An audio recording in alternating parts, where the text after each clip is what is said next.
Assalamualaikum warahmatullahi wabarakatuh.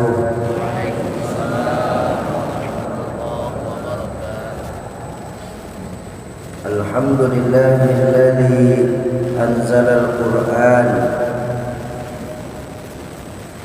hudan lin-nasi wa bayyinatin minal huda wal furqan.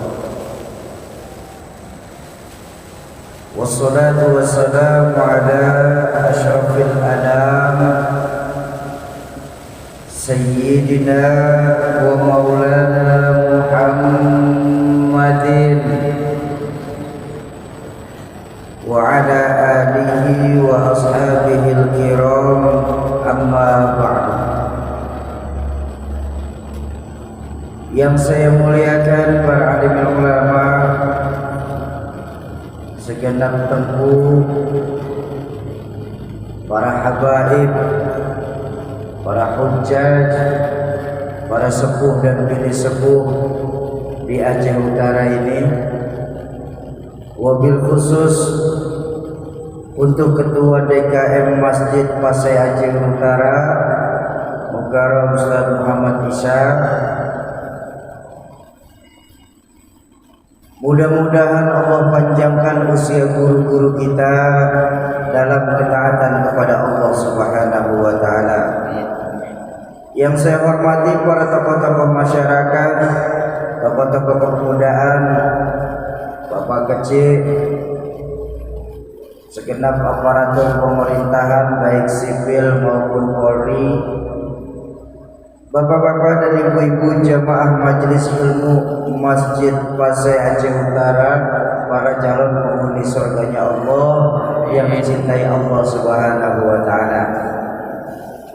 Pertama-tama saya ingin mengucapkan permintaan maaf yang sebesar-besarnya dikarenakan keterlambatan kami hadir di tempat mulia ini.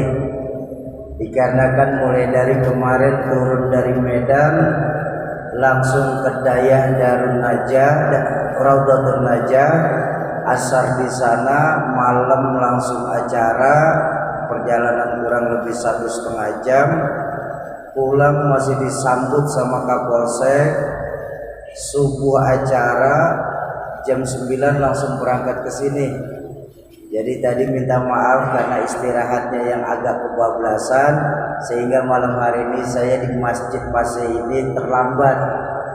Tapi saya yakin dan percaya bahwa terlambat masih lebih baik daripada tidak datang sama sekali. Itu dalilnya orang yang terlambat ya. Alhamdulillah malam hari ini kedatangan kami di sini bersama adik-adik dari komunitas Riau Indonesia Mengaji, Bu ya, mempunyai visi untuk mengumpulkan para muwakif Al-Quran. Karena kami mempunyai misi untuk mengumpulkan 1 juta mushaf Al-Quran. Dikarenakan bahwa Indonesia saat ini memang sedang darurat Al-Quran. Saya punya seorang guru Al-Mukarram Kiai Haji Syarif Rahmat. Beliau seorang pengajar di PT IKI, Perguruan Tinggi Ilmu Quran, yang mahasiswa beliau alhamdulillah tersebar mulai dari Aceh sampai ke Papua. Satu hari beliau bikin penelitian. Hasil penelitian ini walaupun tidak dipublikasikan kepada khalayak umum, tapi beliau kasih kepada para murid-muridnya. Apa hasil dari penelitian beliau selama ini? Dari 52% penduduk Indonesia yang Islam, dari 100% penduduk Indonesia yang Islam, ternyata tidak lebih dari 52% saja yang mampu membaca Al-Quran. Dari 52% tersebut yang bisa membaca Al-Quran, tidak lebih dari 30% saja yang mampu membaca Al-Quran secara tartil. Artinya tartil apa? Benar tajwidnya, tepat makhrajul hurufnya. 30%. Dari 30% yang mampu membaca secara tartil, ternyata tidak lebih dari 15% saja Muslim Indonesia yang mampu menerjemahkan isi Al-Quran secara keilmuan, baik ilmu tafsir, baik ilmu hadis maupun ilmu alat, nahwu, sorof, mantik dan balaghah. Hanya 15% saja dari Muslim Indonesia. Dan dari 15% Muslim Indonesia yang mampu membaca secara tartil, yang mampu mengartikan Al-Quran secara ilmu, tidak lebih dari 4% saja Muslim Indonesia yang mampu mengamalkan isi kandungan Al-Quran itu sendiri. Makanya kalau Bapak Ibu ingat, dulu orang tua saya pernah bilang, berapa banyak sekarang orang baca Al-Quran dengan suara indah dapat piala, tapi yang mengamalkan Al-Quran justru di penjara. Ini loh prihatin kita. Dari 100% ternyata hampir 50% saudara-saudara kita di daerah tidak bisa membaca Al-Quran. Nah, atas dasar itu kami hadir ke berbagai macam daerah mengenalkan dan mengajak wakaf-wakaf Al-Quran. Dan kami komunitas Riau Indonesia Mengaji ini Bu ya, sistemnya itu zonasi. Artinya berapapun yang kita dapat, umpama sekarang kita lagi di Aceh, berapapun yang kita dapat itu 80% akan kita bagikan Al-Quran tersebut di daerah Aceh juga. Jadi kami nggak akan keluar karena kami mementingkan di mana kita dapat, di situ kita habiskan. Jadi program ini dari kita untuk kita. Bapak-bapak dan ibu-ibu jamaah ma'asyiral muslimin dan muslimat yang berbahagia, dalam rangka kebahagiaan pada malam hari ini saya pun hanya ingin berkisah, menyampaikan sebuah hadis baginda Rasulullah sallallahu alaihi wasallam yang berisikan tentang kebahagiaan. Baginda Nabi pernah bersabda, arba'un min sa'adatil mar'il muslim, bahwa sesungguhnya ada 4 perkara yang kalau kita di fase ini mau bahagia. Pertanyaan saya, kita semua yang hadir di Masjid Agung ini mau bahagia apa tidak? Mau bahagia apa tidak? Pasti mau jawabannya biar. Kenapa?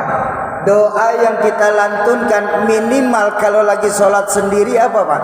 Rabbana atina fid dunya hasanah wa fil akhirati, dunia sampai akhirat kita minta bahagia. Betul apa betul?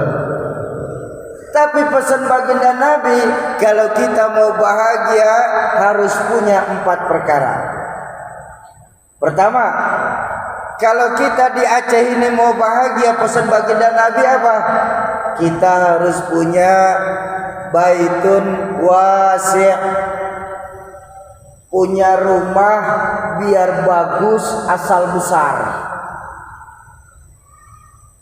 Oh ya enggak apa-apa, memangnya salah rumah kita bagus besar, bahagia apa tidak? Bahagia apa tidak? Tapi di mana Bapak Ibu rumah kita sesungguhnya? Oh, ternyata rumah kita adanya di hati kita, Pak. Kenapa? Betapapun besar rumah kita, miliaran kita punya uang, hektaran kita punya kebun, tapi kalau hati kita kecil, Pak, sempit rasanya itu rumah. Ya kan? Berapa banyak kita punya kawan yang mereka tinggal di perumahan-perumahan mewah di sana, tapi justru yang tinggal di sana terkena yang namanya penyakit broken home, penyakit tidak betah di rumah. Kok bisa? Suami kemana, istri kemana, anak kemana? Di rumah sudah tidak ada lagi antara suami, istri dan anak bertukar cerita. Di rumah sudah tidak ada lagi yang melantunkan ayat-ayat suci Al-Quran. Di rumah sudah tidak ada lagi yang bersenandung sholawat. Di rumah sudah tidak lagi bisa menghidupkan sholat sunnah tahajud. Itu kan namanya rumah kecil. Rumah besar tapi menjadikan rumah sebagai kuburan, sepi dari nilai-nilai agama yang ada. Kenapa? Karena hatinya sempit. Tapi kita tengoklah tetangga-tetangga kita di sini, Pak. Rumah ya masih ngontrak, bahkan masuk ekonomi makmur. Rumah saja sama sumur. Iya, makmur itu rumah sumur.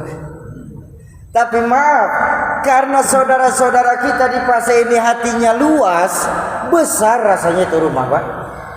Di rumah antara suami, istri dan anak masih bisa bercanda bareng. Di rumah masih ada yang mengaji Al-Quran. Di rumah masih bisa bersedekah. Di rumah masih bisa menghidupkan tahajud. Di rumah masih ada yang melakukan sholat duha. Ya Allah, besar saya yakin itu rumah. Ayo kita lihat sejarah. Sejarah mencatat, Bapak Ibu, rumah baginda Rasul itu sendiri tidak lebih dari 3 kali 4 meter saja. Rumah Nabi cuma 3 kali 4 meter. Tapi tengok Rasulullah, dari rumah yang 3 kali 4 meter tersebut keluar sabda beliau yang dahsyat. Apa? Baiti jannati. Rumah tanggaku laksana sorga bagiku. Kenapa? Hati baginda Nabi luas. Betul. Oke.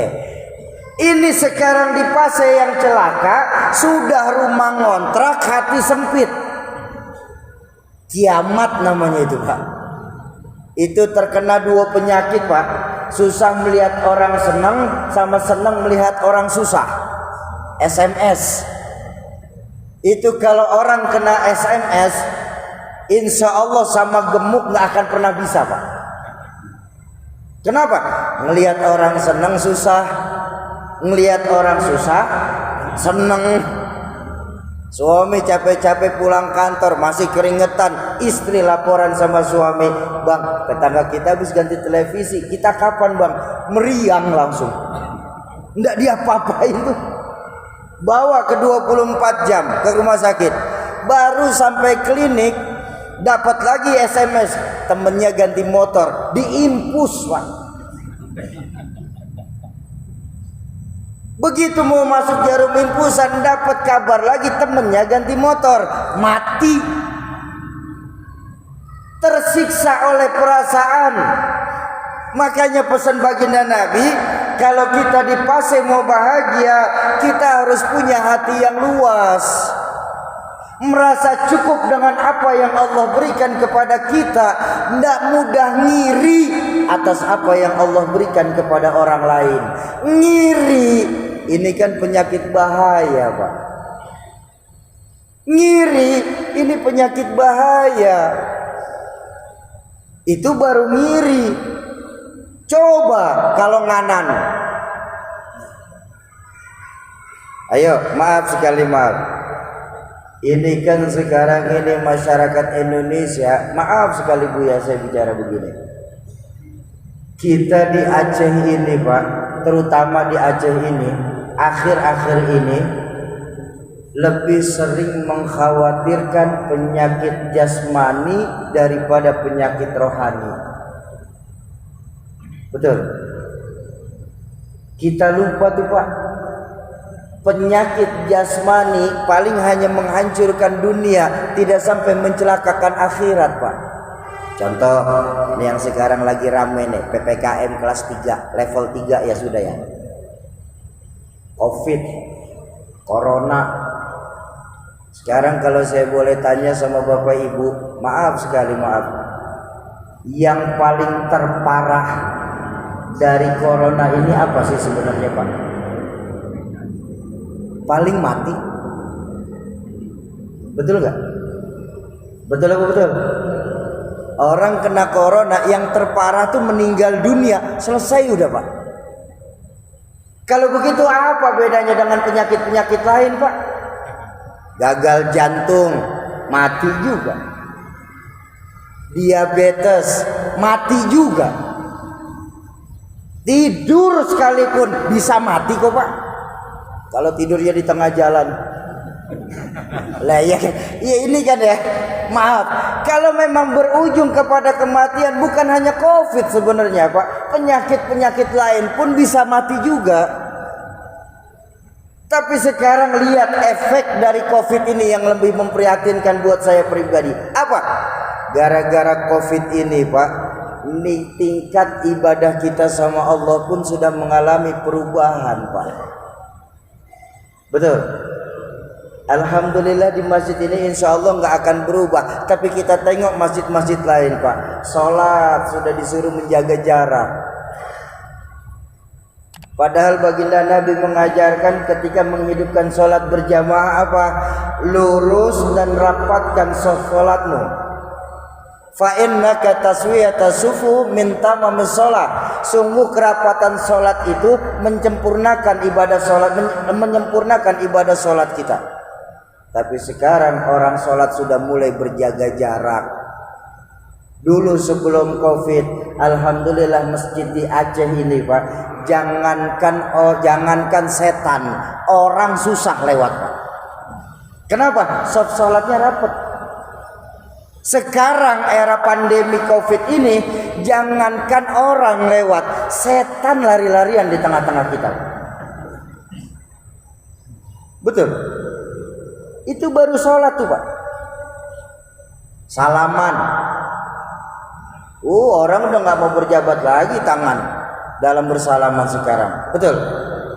Padahal baginda Nabi mengajarkan ketika dua orang muslim bertemu kemudian dia berjabat tangan, maka selama dua orang tersebut berjabat tangan, sungguh Allah sedang menggugurkan dosa di antara keduanya. Sekarang salaman udah tidak begini, Pak, tapi begini. Sekarang pertanyaan saya, ini mau salaman apa mau ngajak berantem sebenarnya? Lihat efek Covid. Ya saya nggak bilang, saya nggak bilang Covid itu nggak ada. Covid ada. Tetap hidupkan prokes, protokol kesehatan. Cuma yang kita sedih ini, Pak, kita orang kecil ini, rakyat Indonesia, disuruh jaga 5M, tapi yang besar nelen 17M, tenang-tenang saja, Pak. Ini kan yang nyakitin perasaan kita.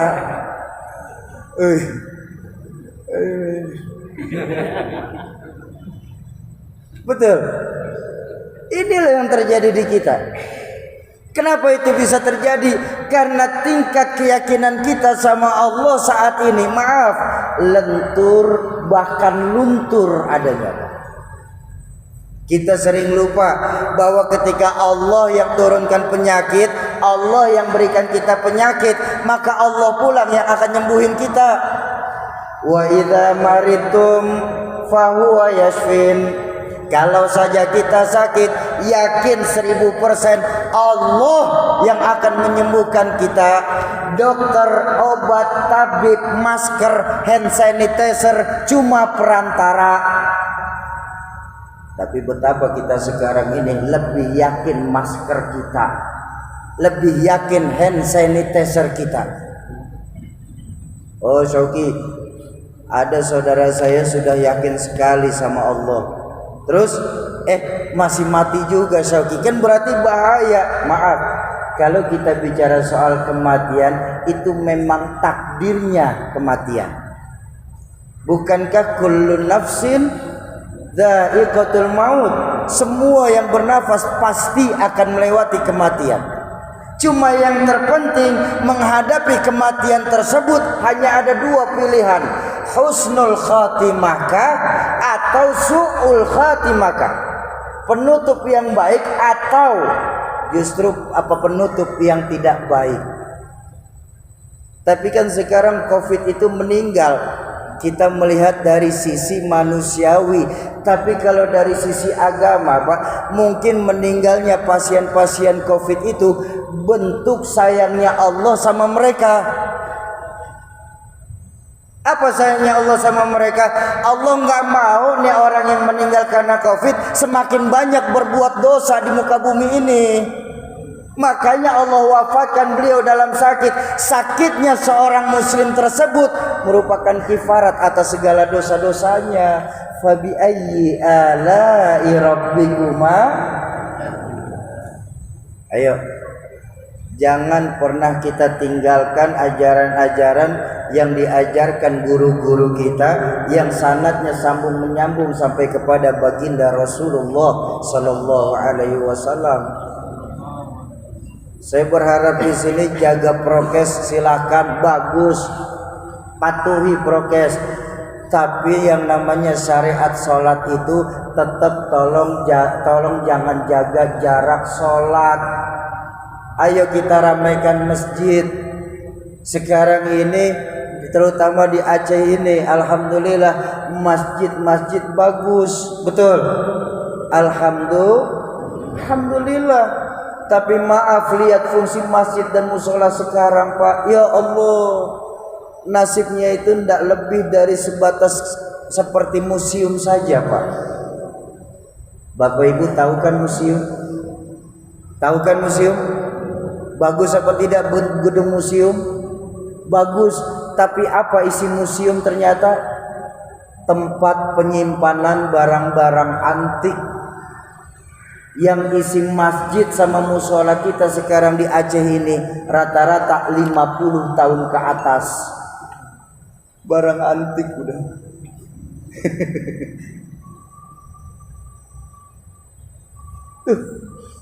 Penyakit jasmani itu. Kita lupa penyakit jasmani hanya menghancurkan dunia, tidak sampai mencelakakan akhirat. Tapi penyakit rohani, penyakit batin, dunia kita akan dijauhkan, akhirat kita akan dimintakan pertanggungjawab. Contoh, pelit. Paham ya di sini pelit ya? Apa pelit di sini? Baik, pelit. Saya tanya sama jemaah masjid. Kita semua yang hadir di masjid ini senang enggak sama orang yang pelit? Senang apa tidak? Tidak. Walaupun kadang-kadang kita suka pelit. Iya kan? Tapi tengok Pak, tidak ada dari kita yang hadir di masjid ini senang sama orang pelit. Tengok orang pelit. Di dunia kita dijauhkan. Di akhirat nanti sudah dibaca dalam surah Yasin, al-yauma nakhtimu ala afwahihim wa tukallimuna aydihim wa tashhadu arjuluhum bima kanu. Mulut kita dikunci, tangan kita berbicara, kaki kita akan bersaksi atas apa-apa yang sudah kita lakukan di fase ini, Pak. Makanya mohon maaf kalau Bapak Ibu ingat, dulu saya punya orang tua pernah bilang begini, Rahmatul Abrar Kiai Zainuddin MZ dulu pernah bilang begini. Tidak tahu waktu di Aceh beliau pernah sampaikan ini apa tidak. Beliau pernah bilang begini Bapak Ibu, ada dua amal yang nilai pahala sama timbangan dosa Allah tidak kasih tahu ini Pak. Tapi di dua amal ini justru kita di fase ini Pak sering terkena dalam menyepelekan dan mengecilkan dua amal ini. Padahal di dua amal ini nilai pahala sama timbangan dosa Allah hendak kasih tahu, tapi kita sering terjebak dalam menyia-nyiakan dan mengecilkan dua amal ini. Kenapa saya angkat omongan orang tua saya ini Bapak Ibu? Karena maaf, banyak dari kita termasuk saya Pak, termasuk saya, ibadah saya sama Allah itu Pak masih sebatas ibadah yang takut neraka ingin masuk surga. Ibadah saya nih, insya Allah di sini sih sama. Ibadah kita nih Pak di fase ini Pak, ibadah yang masih sebatas takut neraka, ingin masih masuk surga. Belum lagi tahapan ibadah kita, apakah dengan ibadah yang kita lakukan malam hari ini Allah ridho atau tidak? Bukankah kita hidup kalau tanpa dua hal ini rasanya sia-sia, Pak? Apa? Ridho Allah dan syafaatul uzma dari baginda Rasulullah sallallahu alaihi wasallam. Betul apa betul? Betapapun Bapak Ibu punya uang 2 miliar saat ini, 2 miliar, lagi PPKM seperti ini 2 miliar banyak apa sedikit, Pak? Banyak. Tapi kalau Allah tidak ridho, saya yakin nggak akan enak itu rasanya 2 miliar. Apa buktinya Sauki? Allah tidak ridho sama rezeki kita yang 2 miliar itu. Oh mudah, Pak. Saya bilang tadi, suami istri bertengkar setiap saat. Di rumah sudah tidak ada lagi yang melakukan ibadah-ibadah. Di rumah sudah tidak ada lagi yang menghidupkan sunnah-sunnah baginda Rasul. Itu salah satu bukti Allah tidak ridho sama rezeki kita. Bukankah salah satu tanda yang menyebabkan kita malas untuk ibadah kepada Allah, Pak? Apa? Akibat terlalu banyaknya barang yang subhat masuk ke dalam diri kita. Jangan bicara haram ya, kita bicara subhat saja.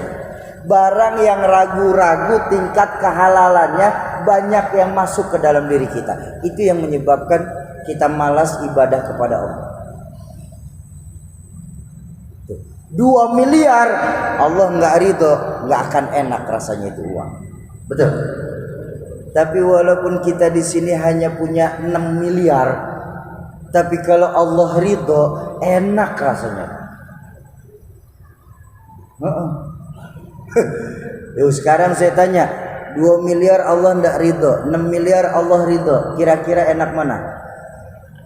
Ya 6 miliar lah. Cuma ngayal saja kok. Ngayal jangan tanggung-tanggung, Pak, sekalian yang besar. Kenapa? Ini majelis ilmu, Pak. Majelis ilmu, majelis yustajabu fihi doa. Ketika kita lagi ngayal punya uang 6 miliar, malaikat lewat angkat doa kita, bukankah Allah akan kabulkan kita punya uang 6 miliar tersebut? Amin. Pertama, ridha Allah. Yang kedua, syafaatul uzmah dari baginda Rasul. Jadi kalau tanpa dua perkara ini sia-sia, Pak, kita tinggal di dunia ini. Ya, tapi baiklah. Karena ibadah kita masih sebatas takut neraka, ingin masuk surga. Makanya saya punya orang tua, Rahmatul Abrar Ki Zainuddin MZ, mengajarkan begitu. Ada 2 amal di mana nilai pahala sama timbangan dosa Allah tidak kasih tahu, tapi kita sering terjebak dalam 2 amal ini, menyepelekan dan mengecilkan, menyia-nyiakan 2 amal ini. Apa? Pertama, amaliyah puasa. Bapak Ibu, puasa itu tidak ada Allah kasih tahu timbangan pahala. Silahkan Bapak buka kitab fikih setebal apapun. Silahkan Bapak tanya sama tengku, sama guru yang paling alim sekalipun bab pahala puasa. Insya Allah nggak akan ketemu, Pak. Kenapa? Dalam Al-Quran panggilan untuk orang berpuasa apa, Pak? Ya ayyuhalladzina amanu kutiba alaikumusiyam. Yang dipanggil orang yang beriman.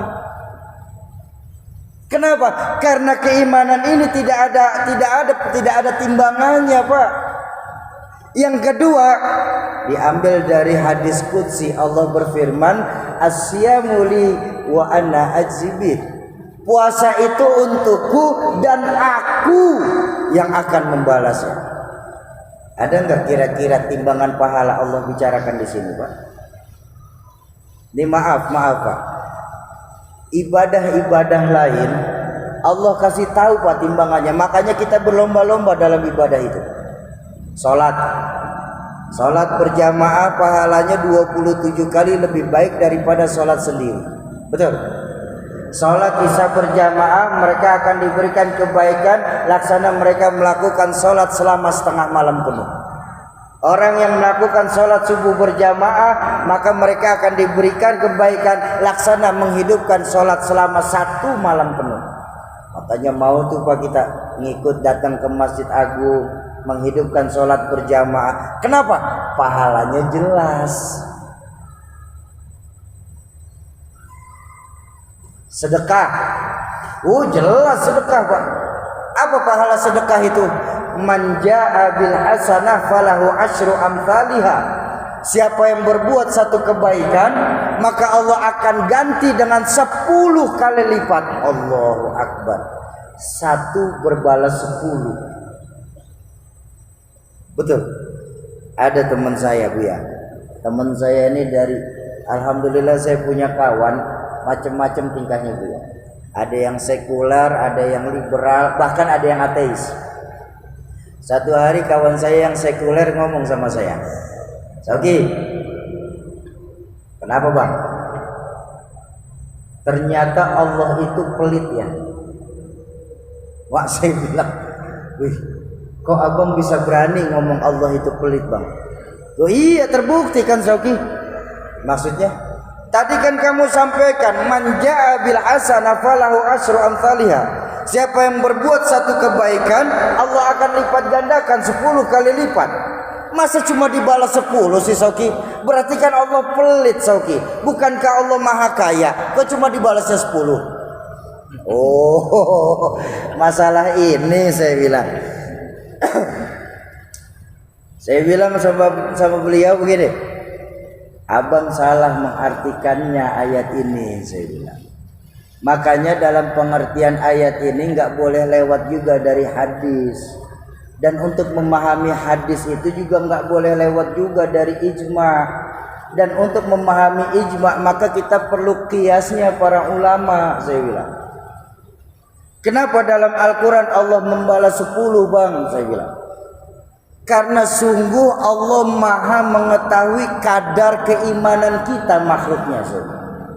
Ini maaf Pak, maaf sekali maaf.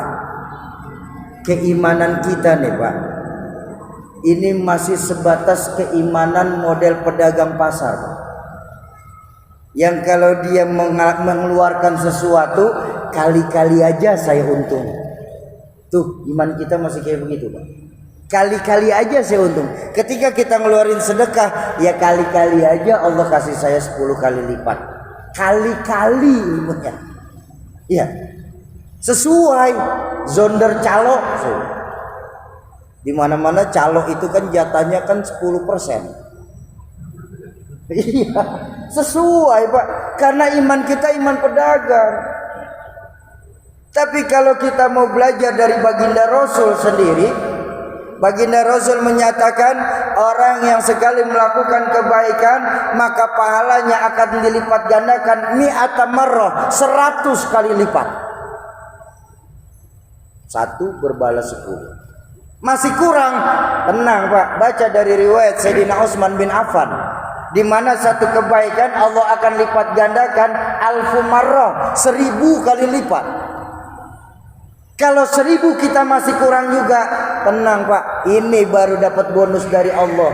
Ketika Allah yang sudah kasih bonus, apa bonus Allah? Wallahu yudha'ifu liman yasha. Allah akan nambahin kepada siapa saja yang dikehendaki. Jadi kenapa kita masih takut untuk berbuat kebaikan? Kenapa kita masih ragu untuk mengeluarkan harta kita di jalan Allah? Harta yang kita keluarkan di jalan Allah itu nanti yang akan jadi harta kita sesungguhnya. Ya sekarang saya tanya dah, di Masjid Pas ini saya tanya. Tapi tolong jawab jujur. Yang laki tolong jawab jujur. Mau? Boleh saya tanya? Tapi jawab jujur mau? Baik, saya tanya. Ketika hari Jumat, kan kita orang laki sholat Jumat ya? Sholat apa tidak? Sholat. Yang sholat. Iya yang sholat. Sholat. Masuklah kita ke masjid pasir. Masjid-masjid kita itu biasa sebelum ada khatib naik ke mimbar, ada sholawatan. kotak lewat. Iya kan? Nah, kita sadar Pak, di kantong kita nih ada duit 50, 20, 10, 5.000, 2.000. Berapa yang kita masukin ke kotak? Nah ya sudah nggak usah lama-lama lagi. Betapa 2.000 itu Pak di dalam masjid besar harganya. Tapi begitu kita keluar masjid Pak, duit 50.000 itu nggak akan jadi apa-apa ketika kita sudah di luar masjid. Kita lupa yang 2.000 itulah harta kita sesungguhnya. 2.000 udah sedekah 2.000 pengen masuk sorga. Sorga mana 2.000 Pak? Ini pelecehan nama sorga nih Bapak nih.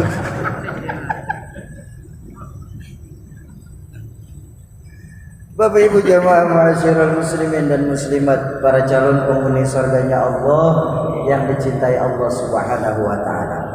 Tuh, sedekah jelas timbangan pahalanya. Santuni yatim. Oh, jelas santuni yatim, Pak. Apa pahala santuni yatim itu? Dalam hadis baginda Nabi menjelaskan, mengingatkan apa? Ana wa kafilul yatama kahatin. Aku dan penyayang anak-anak yatim itu seperti dua jari ini, dempet bareng, ndak misah nanti di dalam surga. Siapa yang ndak pengen sama baginda Nabi di dalam surga? Betul. Makanya mau tuh Pak, kita santuni yatim tuh, walaupun cuma di bulan Muharram saja, setahun sekali nyantunin yatim, kita masih mau tuh Pak. Kenapa? Pahalanya jelas. Sama Nabi di dalam surga. Siapa yang nggak ingin bersanding sama Nabi di dalam surga nanti? Betul. Haji, apalagi haji. Pahala haji mabrur itu laisa jazaun illal jannah. Tidak ada pahala haji mabrur balasannya kecuali surga. Makanya mau tuh Pak, kita keluarkan duit banyak besar, kita antri sekian tahun. Begitu tahun ini mau berangkat ditunda karena Covid. Insya Allah tahun depan berangkat. Apa enak di sana? Berjubel dengan jutaan orang di tanah suci Pak. Tapi kenapa kita mau melakukan itu? Karena pahalanya jelas, surga balasannya. Betul? Oke. Tapi puasa Allah tidak kasih tahu seberapa besar pahala puasa.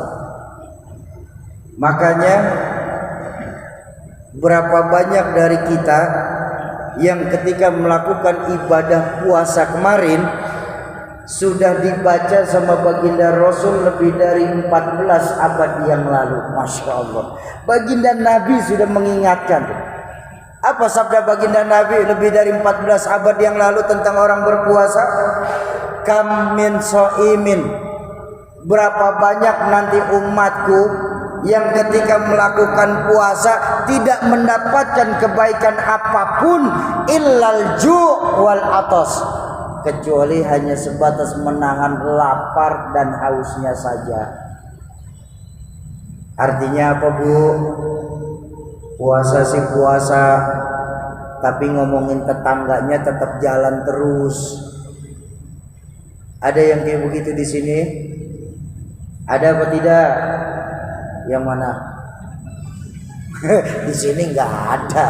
Di Jakarta banyak. Di Jakarta, di sini sih nggak beda. Baik, itu yang pertama. Ibadah yang tidak ada timbangan pahala. Syauki, kan kita masih bisa bertemu dengan Ramadan yang akan datang, Syauki.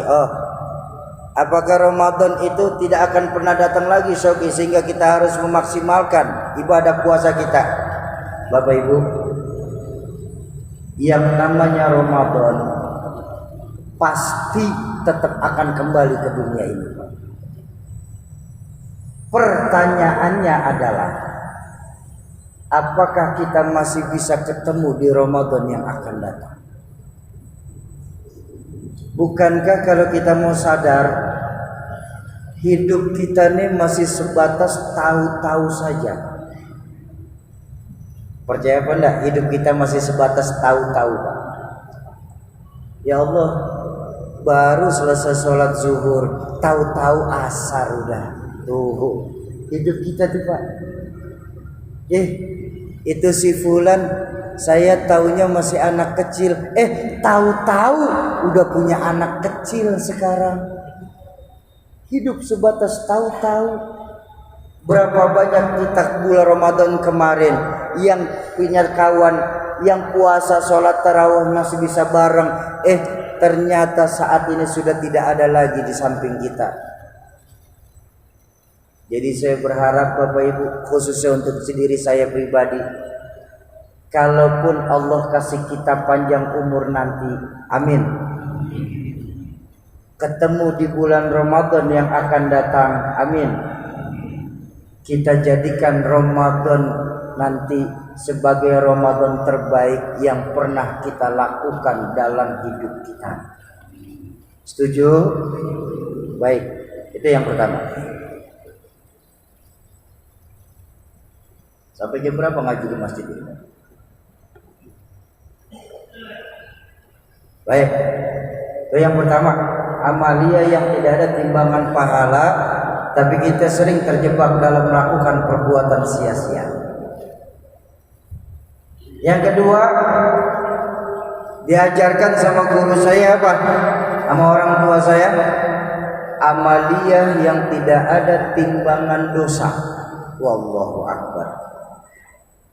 Tapi kita ini di sini, Pak, juga sering kena, Pak, amalia ini, Pak. Apa amalia yang tidak ada timbangan dosa itu? Kufur nikmat. Hati-hati Bapak Ibu. Kalau dosa-dosa lain Allah kasih tahu, Pak, tingkatan dosanya, Pak. Ini maaf sekali maaf. Zina. Allah kasih tahu dosa zina. Apa dosa zina itu? Orang yang sekali melakukan perbuatan zina, nanti mereka pelaku zina itu akan direbus dalam neraka selama 40 tahun lamanya. Di mana satu hari di akhirat itu rasanya laksana 1000 tahun kita di dunia ini. Nah, kan jadi mudah menghitungnya, Pak. 1 dikali 365 dikali 40 dikali 1000. Itu yang baru sekali zina. Kalau yang langganan zinanya, na'udzubillah tsumma na'udzubillah. Jelas tuh. Riba, orang yang senang menggunjing sesama saudara muslimnya. Apa dosa ghibah itu? Orang yang senang menggunjing sesama saudara muslimnya, dalam hadis baginda Nabi dijelaskan bahwa mereka laksana memakan bangkai saudaranya sendiri. Dalam Al-Quran, orang yang melakukan perbuatan ghibah nanti di neraka, mereka yang senang melakukan ghibah akan diberikan makanan dari buah yang bernama zakum. Zakum itu buahnya kecil, tapi durinya keluar, Pak. Yang mau tidak mau kita harus makan, Pak. Kenapa? Nanti di yaumil mahsyar, yang namanya ruh dan jasad itu akan bersatu lagi. Maka nanti di yaumil mahsyar itu kita akan merasakan lagi sifat-sifat manusiawi kita. Kita akan kelaparan, kita akan kehausan, kita juga akan merasakan yang namanya ketakutan. Yang mau nggak mau kita harus makan itu, Pak, karena kita merasakan lapar. Yang ketika kita makan itu buah khuldi, buah zakum itu, hancur luluh tenggorokan kita dibuatnya. Jelas dosa kita. Tapi kufur nikmat, Pak. Allah tidak kasih tahu seberapa besar dosa kufur nikmat. Dalam Al-Quran Allah menjelaskan, la in syakartum la azidannakum. Kalau kau bersyukur maka aku akan tambah nikmatku, kata Allah. Wala in kafartum, tapi apabila kalian kufur, orang Pace Aceh, akan nikmat-nikmat yang aku berikan, ingat baik-baik, inna azabi la syadid, sungguh azabku sangat pedih adanya. Allahu Akbar. Allah tidak kasih tahu Bapak Ibu seberapa besar pedih azab Allah tentang kufur nikmat. Tapi kalau kita mau ngambil tamsil, mau ngambil contoh, apakah bisa lebih hebat dari zina atau justru lebih rendah daripada ghibah? Begini saja, pakai contoh saja dah. Pakai contoh lebih mudah, mudah-mudahan dia dipahami ya. Umpama satu hari saya ditelepon sama ketua DKM. Soki, siap ketua.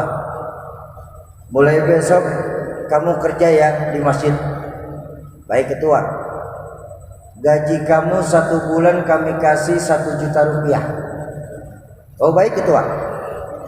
Belum kerja pun hati saya sudah tenang. Kenapa? Saya mau rajin, saya mau malas kerja. Gaji saya 1 bulan 1 juta.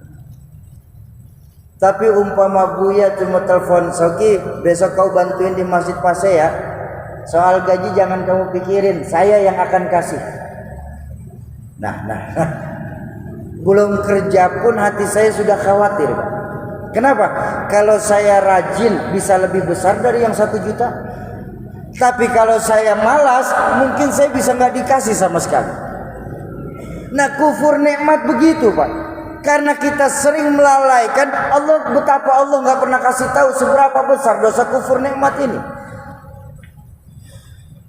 Saya tanya sekarang, Bapak Ibu, dalam hidup kita sehari-hari di Pase ini, Pak, saya tanya, lebih sering manakah, Pak? Syukur kita kah atau justru kufur kita? Saya tanya, tolong jawab. Lebih sering mana? Syukur kita atau kufur kita?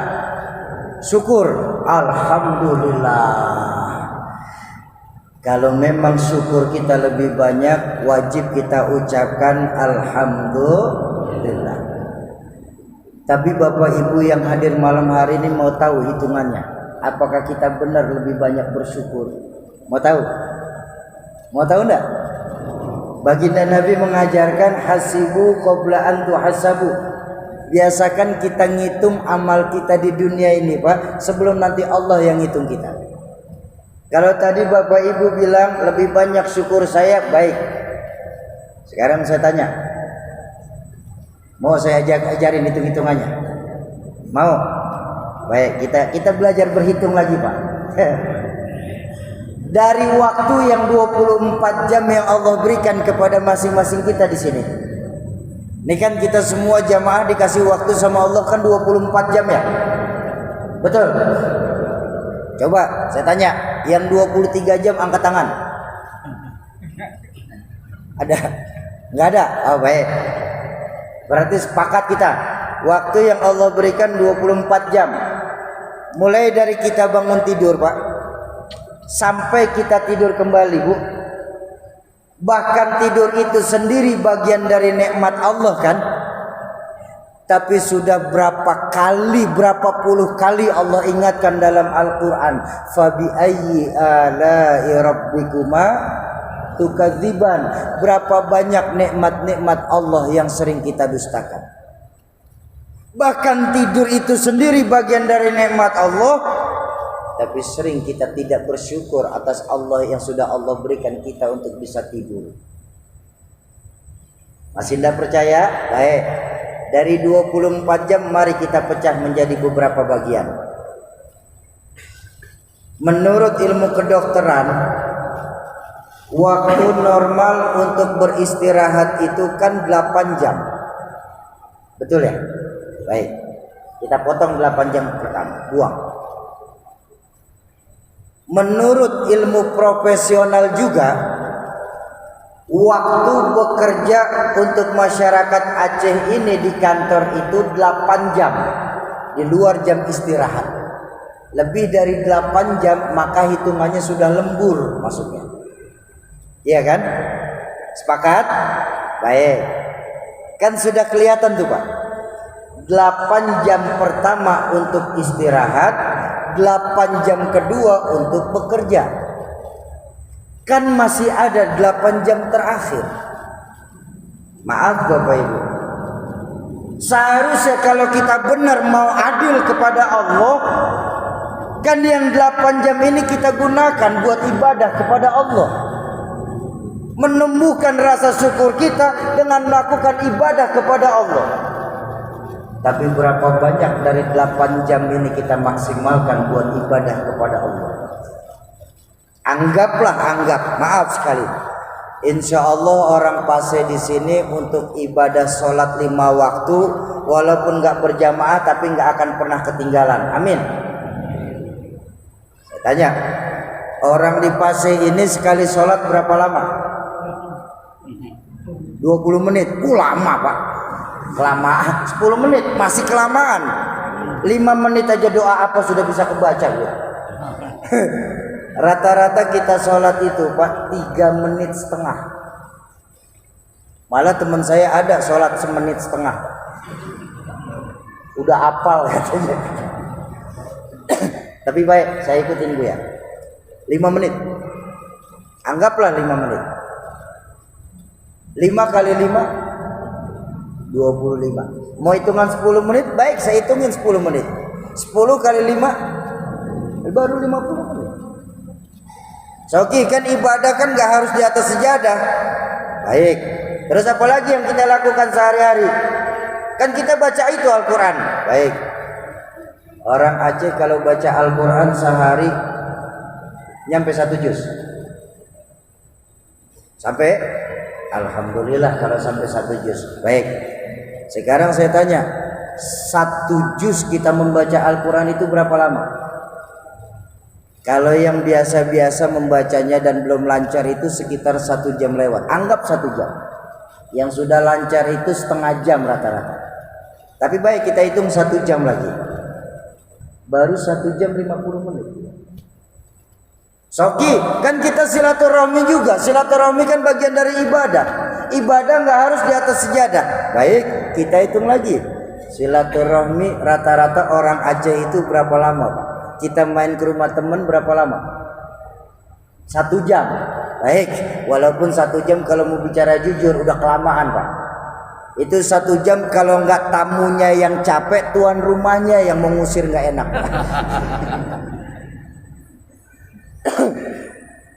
Tapi baik, 1 jam. 2 jam 50 menit. Masih ada sisa 5 jam 10 menit.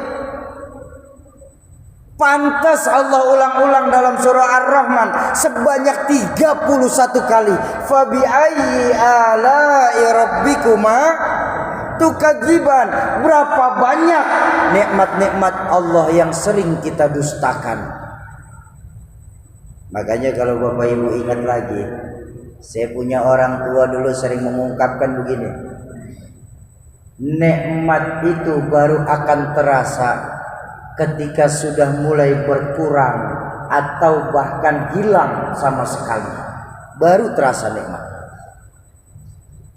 Saya ulang, nikmat itu akan terasa, baru akan terasa ketika sudah mulai berkurang atau hilang sama sekali.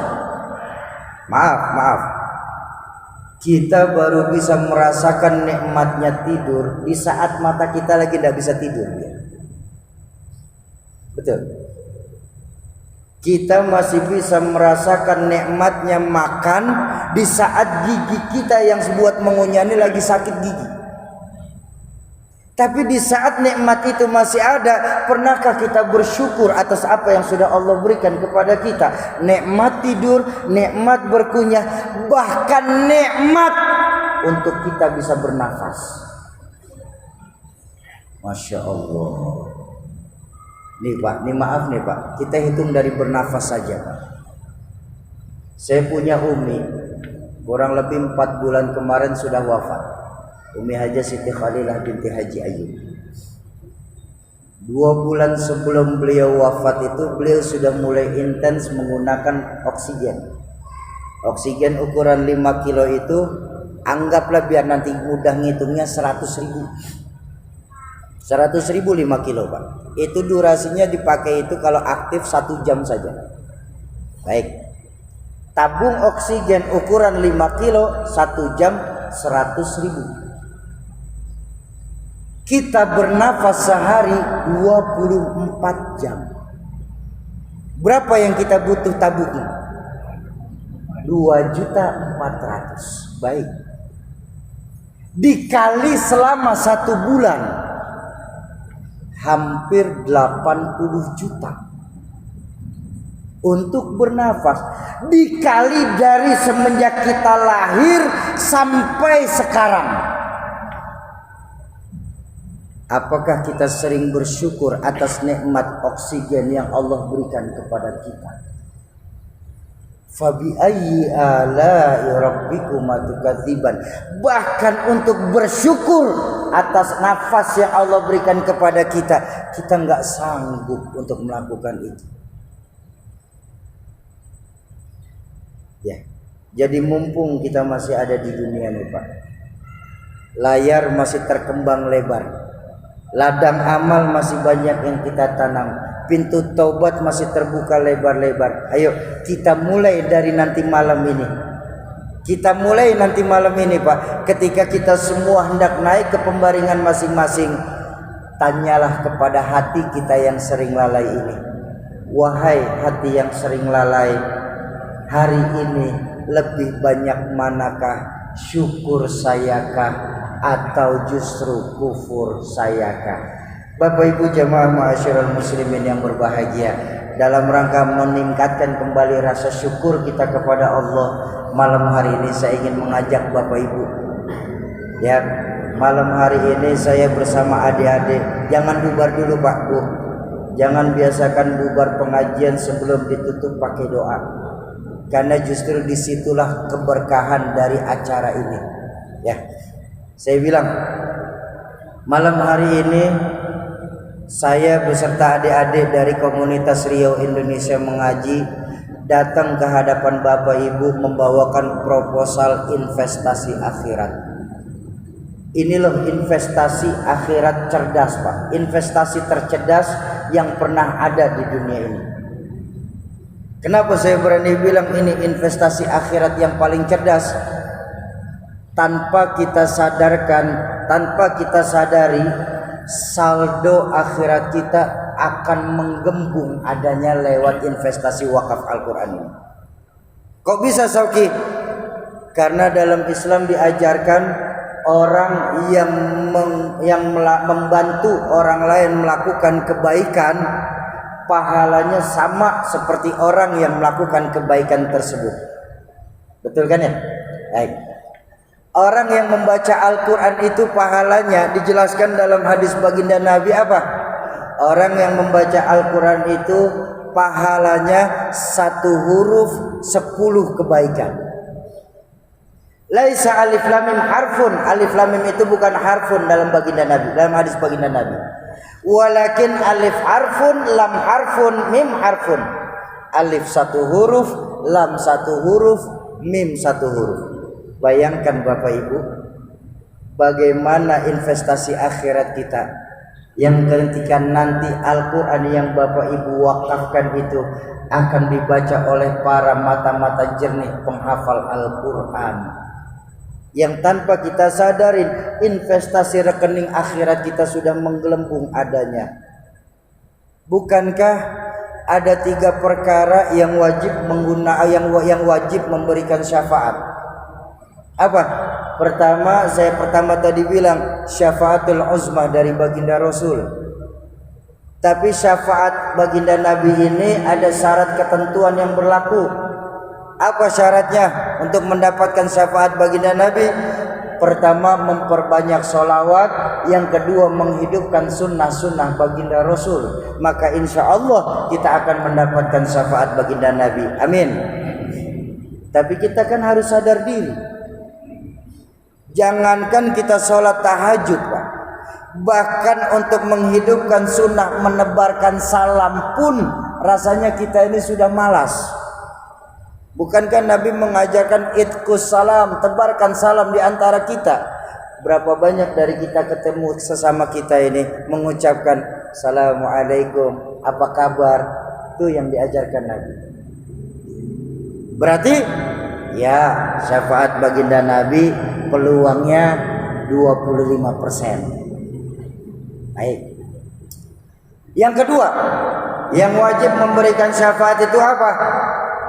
Yang kedua, yang wajib memberikan syafaat itu anak yang menghafal Al-Quran sebanyak 30 juz, 114 surah, 6.600 sekian ayat. Kenapa? Anak yang menghafal Al-Quran mendapatkan kehormatan dari Allah itu bisa memberikan syafaat kepada keluarganya, 4 ke atas dari dirinya dan 4 ke bawah dari dirinya. Jadi dari dirinya nih Pak, kita punya anak, orang tuanya, kakeknya, uyutnya. Ke bawah anaknya, cucunya, cicitnya. Tuh, orang yang mempunyai anak penghafal Al-Quran maka berhak memberikan syafaat kepada orang tuanya. Alhamdulillah. Tapi kita harus tahu diri, anak kita ada yang hafal Quran atau tidak. Kalau tidak ada anak kita penghafal Al-Quran, maka dari yang ketiga lah kita berharap apa? Syafaat dari Al-Quranul Karim. Kenapa? Al-Quran mengajarkan, baginda Nabi mengajarkan Iqra'ul Quran fa innahu ya'ti yaumal qiyamah syafi'an li ashabi. Baca itu Al-Quran, sungguh Al-Quran nanti di yaumil mahsyar akan datang memberikan syafaat bagi para sahabatnya. Sahabat Al-Quran itu baik yang membaca Al-Quran maupun yang menghidupkan Al-Quran di tengah-tengah dalam kehidupannya. Ini loh investasi akhirat.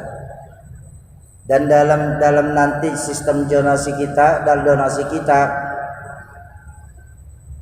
kita berharap jamaah ini ayo dalam rangka meningkatkan kembali rasa syukur kita kepada Allah.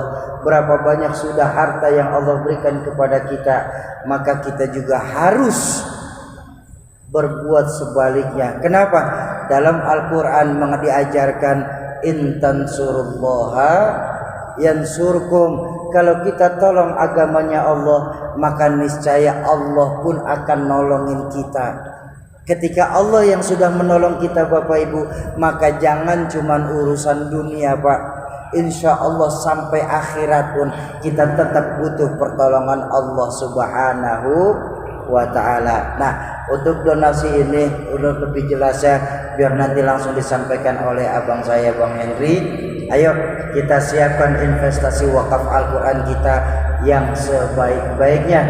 Jangan pernah khawatir Pak, karena janji Allah itu orang yang membelanjakan hartanya di jalan Allah. Baginda Nabi pernah berjanji, orang yang membelanjakan hartanya di jalan Allah, sungguh hartanya tidak akan berkurang, bahkan baliyazdad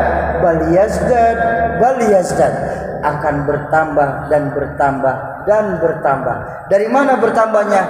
Dari keberkahan Al-Quran itu sendiri. Ayo, sudah waktunya kita wa ta'awanu 'alal birri wat taqwa. Kita tolong menolong nih dalam agama. Wala ta'awanu 'alal itsmi wal 'udwan. Janganlah kita tolong menolong dalam dosa dan dalam kejahatan. Silakan Bang Henry untuk menjelaskan bagaimana proses. Ayo Bapak Ibu yang masih ingin mau untuk ikut berwakaf Al-Quran, silakan hubungi adik-adik saya yang menggunakan Rafi Amwaru. Sambil menunggu saudara-saudara kita yang lain yang sedang ingin melakukan wakaf Al-Quran, ayo sama-sama kita baca doa yang dulu kita lantunkan ketika masih kecil setelah membaca Al-Quran. Insya Allah Bapak Ibu saya yakin masih ingat. Allahumma salli wa sallim wa barik alaihi. Allahumma arhamna bil Qur'an waj'alhu lana imam wa nuran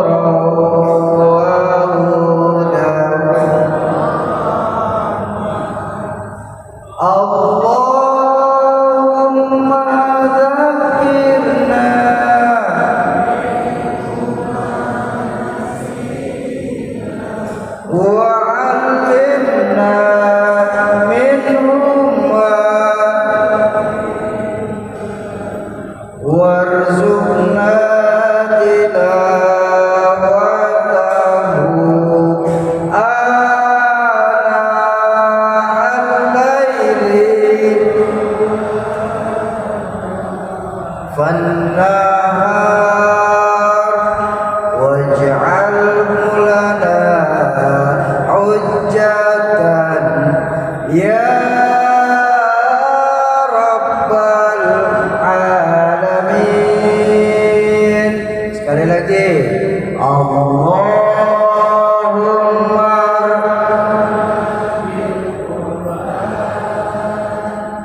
waj'alhu lana imaman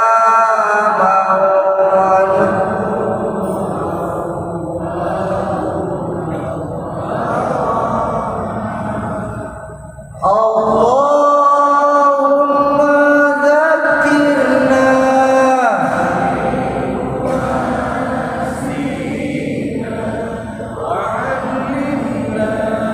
minhu ma warzuqna tilawatahu ana'al laili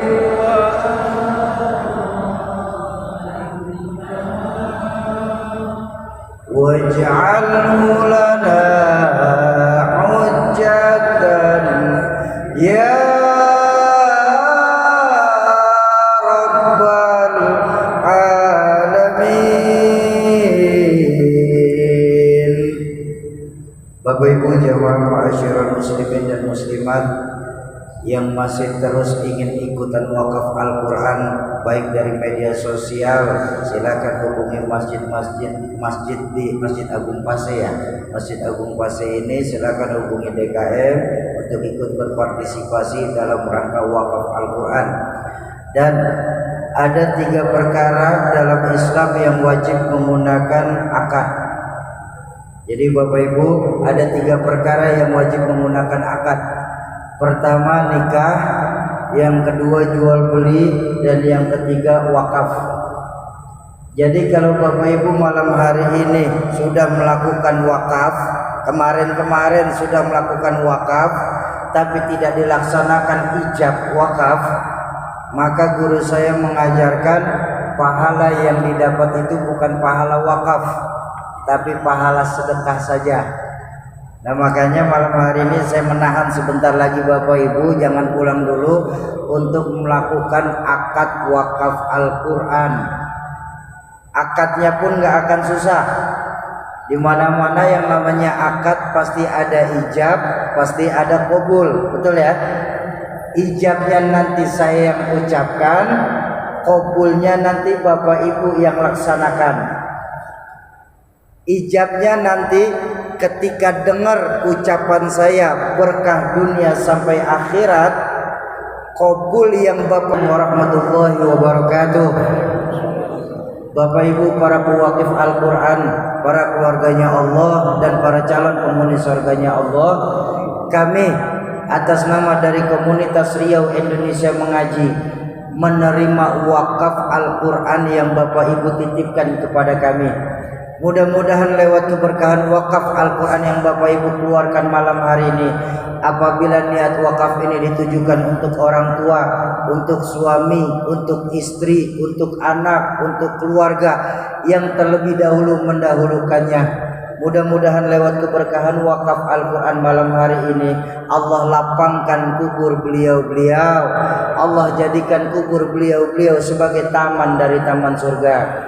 Yang kedua, apabila niat wakaf Al-Quran malam hari ini dikhususkan sebagai penyembuh, baik untuk orang tua, untuk istri, untuk suami, untuk anak, untuk keluarga, baginda Nabi mengajarkan bahwa Al-Quran wa huwa syifa, Al-Quran itu sebagai obat. Mudah-mudahan lewat keberkahan wakaf Al-Quran yang Bapak Ibu keluarkan malam hari ini, Allah sehatkan kembali jasmaninya, Allah sembuhkan penyakitnya, Allah kumpulkan kembali di tengah-tengah keluarganya tanpa kurang satu apapun.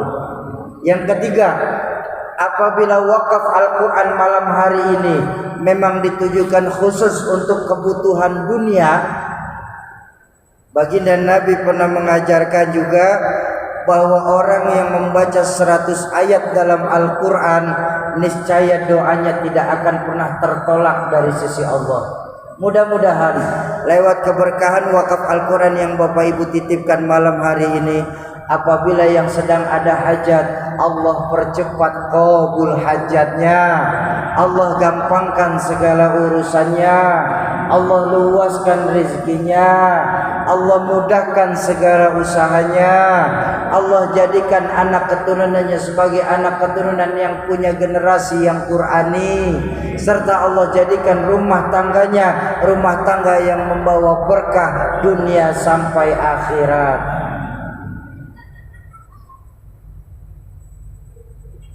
Al-Fatihah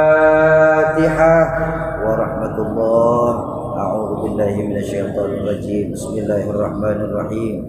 Alhamdulillahirabbil alamin, arrahmanir rahim, maliki yaumiddin. Iyyaka na'budu wa iyyaka nasta'in. Ihdinas siratal mustaqim. Ladzina an'amta 'alaihim ghairil maghdubi 'alaihim waladdallin. Amin. Astaghfirullahalazim, astaghfirullahalazim, astaghfirullahalazim. Bismillahirrahmanirrahim. Alhamdulillahirabbil alamin. Allahumma shalli ala sayyidina Muhammadin al-fatih lima ughliqa wal khatim lima sabaq, nasiril haqqi bil haqq wal hadi ila siratikal mustaqim, wa ala alihi wa sahbihi haqqa qadrihi wa miqdarihi al-'azim.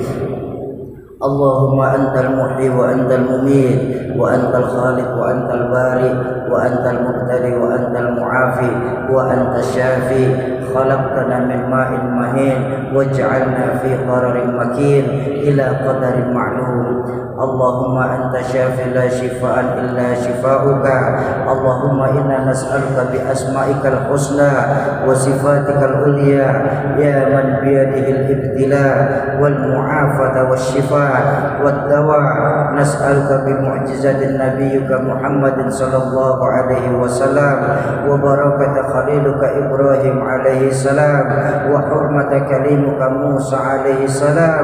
Ishfi min ahli al-waqfil Qur'an fi hadzal makan ya Allah, bijahi kalamikal qadim wa bijahi awliya'il karim. Istajib du'ana ya Allah, istajib hajatina ya Ar-Rahman. Kafa billahi waliya wa kafa billahi nasira.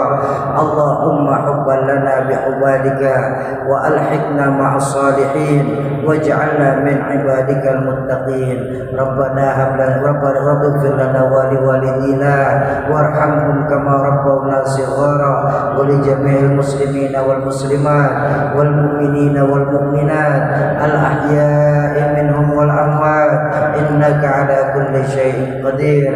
Allahumma ighfir li ummati sayyidina Muhammad. Allahumma arham ummata sayyidina Muhammad. Allahumma ansur ummata sayyidina Muhammad. Allahumma ansur ummata sayyidina Muhammad. Rabbana hab lana min azwajina wa dhurriyyatina qurrata a'yun waj'alna lil muttaqina imama. Rabbana atina min ladunka rahmah wa hayyi' lana min amrina rasyada. Rabbana zalamna anfusana wa illam taghfir lana wa tarhamna lanakunanna minal khasirin. Rabbana atina fid dunya hasanah wa fil akhirati hasanah wa qina adzabannar. Wa sallallahu ala sayyidina Muhammadin wa ala alihi wa sahbihi wa sallam. Subhana rabbika rabbil izzati amma yasifun wa salamun alal mursalin walhamdulillahi rabbil alamin. Bapak Ibu, saya pun masih ingin ngomong lama sebenarnya, cuma waktu pula yang tidak memungkinkan.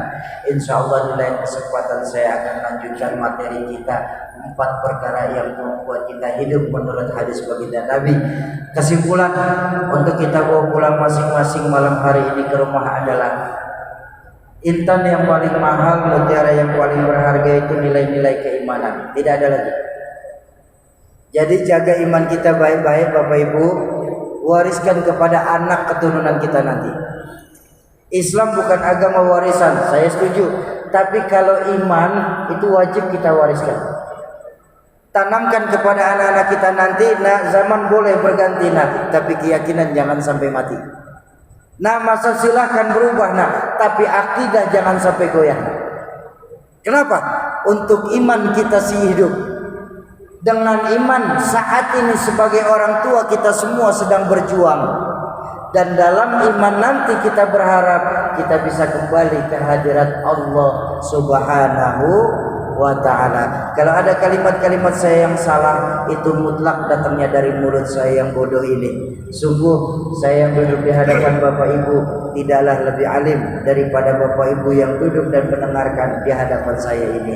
Mohon dibukakan pintu ridha dan pintu maaf yang sebesar-besarnya. Terima kasih kepada segenap DKM Masjid Paseh Aceh ini, terutama khusus untuk Buya. Mohon maaf kalau ada kesalahan, mohon maaf kalau ada akhlak-akhlak kami yang kurang baik di hadapan dan di hati Bapak Ibu sekalian. Jumpa lagi di lain kesempatan. Usikum wa nafsi bi taqwallah. Assalamualaikum warahmatullahi